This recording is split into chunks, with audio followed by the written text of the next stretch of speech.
بابا سب جا کر شہید ہو گئے، اب غلام حاضر ہے، بابا مجھے اجازت دیجیے کہ جا کر یزیدی قوم کو بابا نار جہنم واصل کرو۔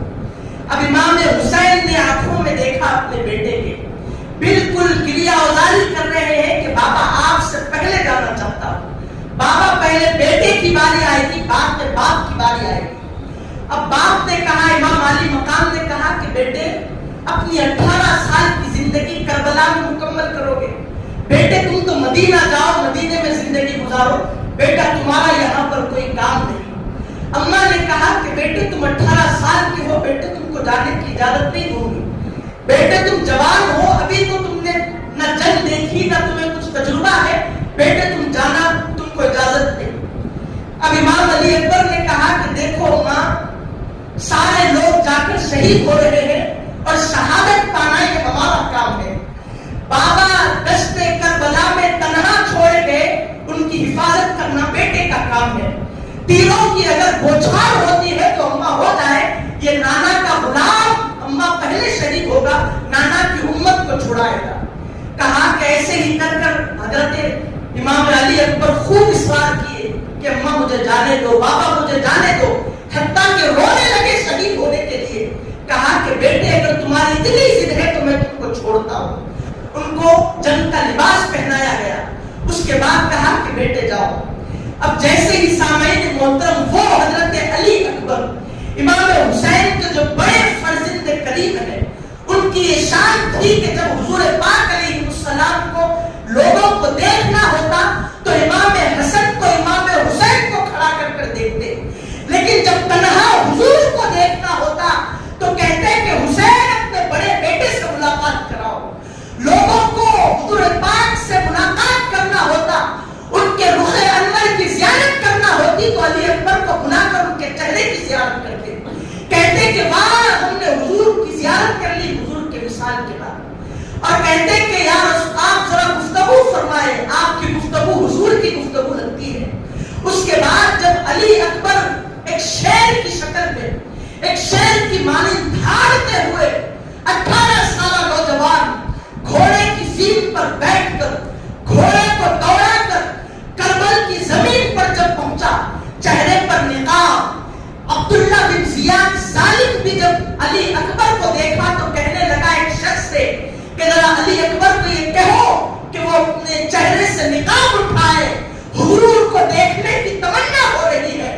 یزیدی قوم بھی جب دیکھنے لگی، جب معروضہ رکھنے لگی کہ علی اکبر ذرا چہرے سے نقاب تو اٹھاؤ، علی اکبر کا نقاب چہرے سے اٹھنا تھا کہ ساری یزیدی لشکروں نے رونا شروع کر دیا، دھاڑے مارنے شروع کر دیے کہ ہائے حضور کی زیارت، ہائے حضور کا چہرے انور، سب رونے لگے۔ شمر لعین نے سوچا کہ اگر ایسا روتے رہے تو پھر جنگ کا معاملہ ختم ہو جائے گا، اہل بیت بچ جائیں گے۔ کہا کہ اگر ایسے ہی تمہیں ان سے وفاداری معلوم ہوتی ہے تو جنگ کا آغاز کیوں کیا، کیوں ان کے اتنے لوگوں کو مارا، کیوں جعفر بن علی کا قتل کیا، کیوں قاسم بن حسن کو مارا، کیوں قوم کو ختم کیا، کیوں ان کے کئی سارے لوگوں کو شہید کرایا، اتنی ہی اگر وفاداری تھی تو پہلے ہی رک جاتے۔ کہا کہ حکم دیا کہ نہیں میرا حکم ہے تم علی اکبر کو ختم کرو گے۔ اب اس کے بعد سامعین محترم جیسے ہی میدان کربل میں علی اکبر کا استقبال ہوا، اس کے بعد تلوار کو میان سے نکال کر یکے بعد دیگرے 200 یزیدیوں کو ختم کر دیا۔ اب پیاس کی شدت ہوئی، 3 دن سے پیاسے علی اکبر آئے اپنے بابا کے پاس، کہنے لگے کہ بابا بڑی گھوڑے کو دوڑا کر بابا کے پاس آئے، کہا کہ بابا پیاس لگی ہے، تو سامعین محترم امام حسین نے ایک سنت رسول وہاں پر ادا کی۔ جب بچپن حسین کا تھا اور پیاسے حسین فاطمہ کے گود میں تھے، پیاس سے چلاتے اور پکارتے تھے، حضور کو تکلیف دیکھی نہیں گئی، حسین کو گود میں سے لے کر اپنی زبان کو حسین کے لبوں میں دیا، حسین کے منہ میں زبان کو رکھ کر چسوایا، اور وہی حسین جب بڑے ہوئے اور بیٹے کی پیاس شدت تک پہنچ گئی تو کہا کہ بیٹے میری زبان کو چوسو اور جنگ میں چلے جاؤ۔ وہ زبان کے زبان میں لمحہ قطرہ برابر بھی تری نہیں، وہ زبان جو 7 محرم کو بھی پیاسی، وہ زبان جو 8 محرم کو بھی پیاسی،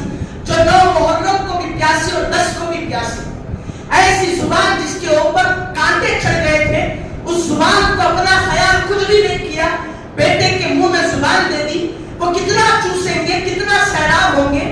ایک وقت تک سیلابی نہیں, پھر جنگ میں چلے گئے, یکے بعد دیگرے مارتے گئے, ختم کرتے گئے, کئی سارے لوگوں کو مار کر پھر واپس آئے. وقت ختم ہوتا ہے, علی اکبر تک گفتگو کر کے باقی آئندہ جمع کروں گا.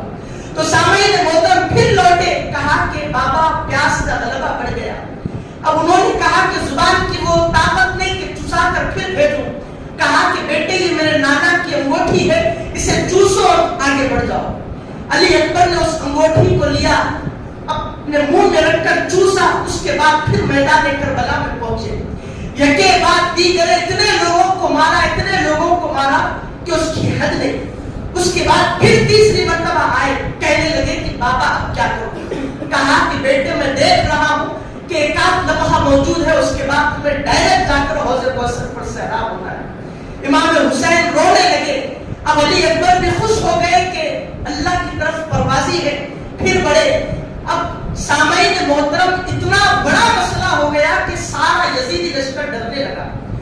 جہاں پلٹتے ہیں وہاں سے یزیدی بھاگ نکلتے ہیں, ادھر پڑھتے ہیں پلٹتے ہیں تو بھاگ نکلتے ہیں, ادھر پلٹتے ہیں تو بھاگ نکلتے ہیں. اب یکے بعد دیگرے ہر ایک کو ختم کرتے جا رہے ہیں. تو وہ سپاہ سالار جو جنگ کا تھا اس نے حکم دیا کہ اگر ایسا چلتا رہا تو پھر سب ختم ہو جائیں گے, ایک تنہا علی اکبر سب کو ختم کر دے گا, پھر ہم بدنام ہو جائیں گے, یزید کی سلطنت خراب ہو جائے گی. اب اس نے کہا کہ نہیں, میں تمہیں حکم دیتا ہوں کہ تم 2000 کا لشکر مکمل تیار کر کر علی اکبر کو گھیر لو. جب 2000 کا لشکر گھر جائے گا تو تنہا علی اکبر دم توڑ دے گا, اس کے بعد اس کو شہید کر دے گا. اب سامعین محترم علی اکبر کی ایسی جوان مردی کہ 18 سالہ علی اکبر, ایسا معلوم ہوتا ہے کہ حیدری خون اس پہ لرز رہا ہے. حیدری خون کی ایسی شدت تڑپ رہی ہے کہ سامعین محترم سارے لوگوں نے گھیراؤ کر لیا. علی اکبر بھی چپ نہیں رہے, ادھر پلٹتے ہیں, یہاں سے لوگ ڈر کر بھاگتے ہیں, ادھر پلٹتے ہیں تو ان کی آنکھوں کی ہیبت کو دیکھ کر بھاگتے ہیں. اب سارے لوگ 2000 کا لشکر بھی پریشان ہو گیا. اب جنگ کا سپاہ سالار کیا کیا, اس نے کیا کیا, تاریخ میں مثبت ایک شخص تھا, اس سے کہا کہ دیکھو وہ بھی ایک پہلوان تھا, اپنے میں بڑا تھا. اس نے کہا کہ اگر تو جا کر شہزادے حسین علی اکبر بن حسین کو اگر شہید کرے گا تو تجھے موصل کا حاکم بنا دوں گا. قسمیں کھائی, اپنے ہاتھ سے کوٹھی نکال کر تاریخ بن مثبت کو پہنا دیا. کہا کہ اگر تو شہید کرے گا تو تجھے موصل کی حکومت. اب وہ بھی خوش ہو کر گیا, اپنے بیٹوں کو بھیجا. جب وہ گیا تو امام علی اکبر نے بھی تلوار نکالی, اس زور سے اس کو تلوار کا وار کیا کہ اس کے سینے سے تلوار نکل گئی. اس کو پکڑ کر زمین پر گرا دیا اور جھک کر اس کو زمین پر اس کو دوڑانے لگے. چکنا چور ہو گیا, چور چور ہو گیا. اس کے بعد اس کے بیٹوں کو ختم کیا. اب سامعین محترم لوگوں سے رہا نہیں گیا. اب ساری یزیدی قوم نے کہا کہ نہیں, اب ان کو گھیر لیا جائے. اب دھوکے سے مصرا نے کیا کیا, مصرا نامی شخص نے کیا کیا, نیزہ اٹھا کر پیچھے سے وار کیا. اب دوسرے شخص نے تلوار نکالی, علی اکبر کو مار دیا. اب جیسے ہی مارنا تھا کہ علی اکبر گھوڑے سے نیچے گرے. گرنے کے بعد اپنے بابا کو آواز لگائی تو امام حسین دوڑے دوڑے کربل میں آئے. آ کر بیٹے کو اٹھائے اور خیمے میں لائے, ان کا سر مبارک اپنے گود میں رکھا. کہنے لگے کہ بیٹے ذرا آنکھ تو کھولو, بیٹے میں تمہارا بابا حسین ہوں, بیٹے یہ تمہاری اماں ہے, آنکھیں تو کھولو. امام علی اکبر کو آہٹ محسوس ہوئی. امام علی اکبر نے آنکھ کھولی. آنکھ کھول کے دیکھا کہ میں بابا کے گود میں موجود ہوں. اور سامعین محترم دیکھا کہ اماں رو رہی ہے, بی بی سکینہ کے آنکھوں میں آنسو ہے, بی بی فاطمہ رو رہی ہے, بی بی زینب رو رہی ہے. سارا خیمہ رونے لگ رہا ہے کہ علی اکبر بھی جوان مرد بھی شہید ہو گیا. اب سب رونے لگے تو امام علی اکبر نے اپنے بابا سے کہا کہ بابا مجھے جنت نظر آ رہی ہے. سب لوگوں کا جب وقت آخر آیا تو اسرائیل کے علاوہ کچھ نظر نہیں آتا, وہاں تو اسرائیل بھی نہیں ہے. کہا کہ بابا مجھے جنت دکھائی دے رہی ہے. بابا میں دیکھ رہا ہوں کہ آسمان کے اللہ نے سارے دروازوں کو کھول دیا ہے.